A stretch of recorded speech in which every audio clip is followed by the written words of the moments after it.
মাগো ওরা বলে সবার কথা কেড়ে নেবে, তোমার কোলে শুয়ে গল্প শুনতে দেবে না। ভাইজান, আমাদের মতো গরিবের দিন চলা, দিন রাত খেটেও আমরা আমাদের মায়ের হাতে যে একবেলা ভালো খাবার তুলে দেব, এইটা আমাদের হয় না। আমি দাঁড়িয়ে আছি সেই দেয়ালের সামনে যেখানে ভাষার রক্ত, যুদ্ধের আগুন আর গণ অভ্যুত্থানের চিহ্ন একসাথে লেখা আছে। এই দেশ ভোট শিখেছে লড়াই করে, মুজিবনগরের আম্র কাননে শপথ নিয়ে, ঘর পুড়িয়ে, নারী নির্যাতন আর রক্তের দাম দিয়ে। ইতিহাস থামেনি। বাংলাদেশের দেয়ালে আজও আঁকা আছে 2024-এর গণ অভ্যুত্থান। আবু সাইদ, মুগ্ধসহ আরও অগণিত মুখ। বাজারে মানুষ হিসেব করে বাঁচে। আগামীকাল 12 তারিখের নির্বাচন। প্রশ্ন একটাই, ভোট কি কেবল একটি দিন, নাকি রক্তে লেখা মানুষের দাবি? মাগো ওরা বলে সবার কথা কেড়ে নেবে, তোমার কোলে শুয়ে গল্প শুনতে দেবে না। বলো মা, তাই কি হয়? এই ভাষার জন্য লড়াইয়ে রক্ত ঝরেছিল 1952 সালে। শহীদ জব্বার, সালাম, বরকত তারা জানে এই ভাষাকে, এই শব্দকে হত্যা করা যায় না।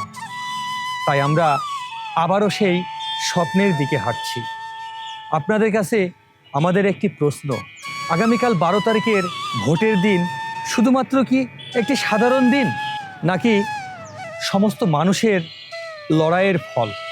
এই শহীদ মিনার শুধু একটি ইতিহাস নয়, এটি 2024-এর গণ অভ্যুত্থানের প্রতীকও। তাই আমরা আবারও সেই দিকেই হাঁটছি। 1971 সালের 25শে মার্চ রাতে পাকিস্তানি বাহিনী যে বর্বরতা শুরু করেছিল, তা ছিল ইতিহাসের এক কলঙ্কিত অধ্যায়। নির্বিচারে সাধারণ মানুষকে হত্যা করে তারা চেয়েছিল বাঙালির কণ্ঠ রোধ করতে, কিন্তু সেই ধ্বংসস্তূপ থেকে জ্বলে ওঠে প্রতিরোধের আগুন। বঙ্গবন্ধুর ডাকে সাড়া দিয়ে বাংলার কৃষক, শ্রমিক আর ছাত্র সমাজ হয়ে ওঠে অকুতভয় মুক্তিযোদ্ধা। দীর্ঘ 9 মাস ধরে চলে এক অসম লড়াই। এই স্বাধীনতার জন্য দিয়েছি আমরা চড়া মূল্য, 30 লক্ষ শহীদের তাজা রক্ত আর 2 লক্ষ মা বোনেদের হারানো ইজ্জত। প্রতিটি গ্রামে, প্রতিটি জনপদ সাক্ষী হয়ে আছে বাঙালির সেই বীরত্ব আর ত্যাগের। অবশেষে শত্রুদের পরাজয় মেনে নিতে বাধ্য করে 16ই ডিসেম্বর ছিনিয়ে আনা হয় আমাদের কাঙ্ক্ষিত বিজয়। বিশ্ব মানচিত্রে মাথা উঁচু করে দাঁড়ায় আমাদের এই স্বাধীন বাংলাদেশ। যে লড়াইয়ের মধ্য দিয়ে আমাদের এই স্বাধীনতা অর্জন হলো, সেই লড়াই আমাদের শেখায় ভোট, গণতন্ত্র। তবে মানুষের ইচ্ছার জয় খুব একটা সহজে আসে না। তাই আগামীকালকে নির্বাচন সেই লড়াইয়ের ধারাবাহিকতা। তাহলে চলুন জেনে আসি জুলাই বর্ষা বিপ্লবের 2024-এর গণ অভ্যুত্থান সম্পর্কে। 2024-এর জুলাই আবু সাইদের বুক পেতে দেওয়া সেই অসীম সাহস আর মুগ্ধর পানি লাগবে কারো। এই আকুতি নাড়িয়ে দিয়েছিল পুরো বিশ্বকে। তাদের মতো শত শত প্রাণের বিনিময়ে ছাত্র জনতা 5ই আগস্ট ছিনিয়ে এনেছে এক নতুন স্বাধীনতা। শহীদদের সেই পবিত্র রক্ত আর ত্যাগের উপর দাঁড়িয়ে আজ আমাদের সামনে সবচেয়ে বড় পরীক্ষা। আগামী 12 তারিখে নির্বাচন কেবল একটি ভোট নয়, বরং এটি শহীদদের রক্ত ঋণ শোধ করার দিন। আবু সাইদ, মুগ্ধরা জীবন দিয়েছিল একটি বৈষম্যহীন, ন্যায় বিচারপূর্ণ দেশের স্বপ্ন নিয়ে। স্বপ্নের ভিত্তি করতে আপনার একটিমাত্র ভোটই সবচেয়ে বড় হাতিয়ার। মনে রাখবেন, ভোটের দিনে আপনার হাতে যে ব্যালট পেপারটি তুলে দেওয়া হবে, এই ব্যালট পেপারটি সেই শহীদ ভাইদের জীবনের দামে পাওয়া।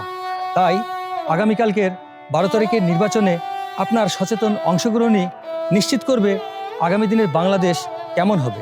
তবে চলুন এবারে আমরা জানবো, আগেকার সময় নাকি ঈদের আনন্দের মতো মানুষজন নতুন জামা কাপড় পরিধান করে ভোট কেন্দ্রে গিয়ে ভোট দিতেন। আমরা আগে ভোট আনন্দের সঙ্গে দিতাম এবং সবই ঘোরাঘুরি করতাম, বা আনন্দও লাগতো, বাজারে আসতাম বা আনন্দ করতাম। এখন ভোট দিতে গেলে কেমন হয়, এখন একটু কষ্টের মধ্যেও থাকি আর কি। হ্যাঁ, কোথায় ভোট, কীভাবে যায়।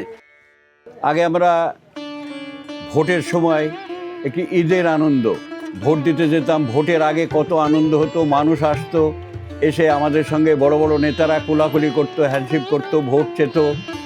আমরা তাদেরকে হয়তো প্রতিশ্রুতি দিতাম, কোনো একজনকে ভোট দিতাম, উনি নেতা হতেন। তারপর হঠাৎ করে ভোট যেন আর হলো না বললেই চলে। বহু বছর ধরে এই আনন্দ আমরা উপভোগ করতে পারিনি। 5ই আগস্টের পর আবার আমরা সেই অধিকারটা ফিরে পেয়েছি। সামনে 12 তারিখে আমাদের ভোট, খুব আনন্দে আছে। আমরা আমাদের যোগ্য প্রার্থীকে ভোট দিয়ে নেতা তৈরি করব। ভাইজান, আমাদের মতো গরিবের দিন চলা, দিন রাত খেটেও আমরা আমাদের মায়ের হাতে যে একবেলা ভালো খাবার তুলে দেব, এইটা আমাদের হয় না। বাজারে আসলে অনেক জিনিসের, অনেক দ্রব্যমূল্যের অনেক কিছুরই দাম বেশি। 5ই আগস্টে আমাগো ভাইরা জান দিছে, রক্ত দিছে আমাগো পেটে ভাতের জন্য, আমাদের অধিকারের জন্যই। তো আগামীকালকা ভোট দিমু, একটা সৎ লোককে আশা করতেছি। একটা সৎ লোক আইলে তবে আমাগো দেশের মানুষ ভালো থাকবো, দেশের উন্নতি হইব। শহীদদের রক্ত আর সাধারণ মানুষের হাহাকার যেন বৃথা না যায়। তাই আগামীকালকের নির্বাচনে আপনার ভোটটি দিতে যাওয়াই শুধুমাত্র নাগরিক অধিকার নয়, বরং এটি একটি নতুন বাংলাদেশ গড়ার পবিত্র দায়িত্ব। আবু সাঈদ ও মুগ্ধদের স্বপ্নকে বাঁচিয়ে রাখতে আপনার মূল্যবান ভোটটি যোগ্য ও সৎ প্রার্থীকে বেছে দিতে হবে। প্রিয় দর্শক, আজ আর নয়, দেখা হবে নতুন কোনো ঠিকানায়। সে পর্যন্ত ভালো থাকবেন, সুস্থ থাকবেন। আল্লাহ হাফিজ।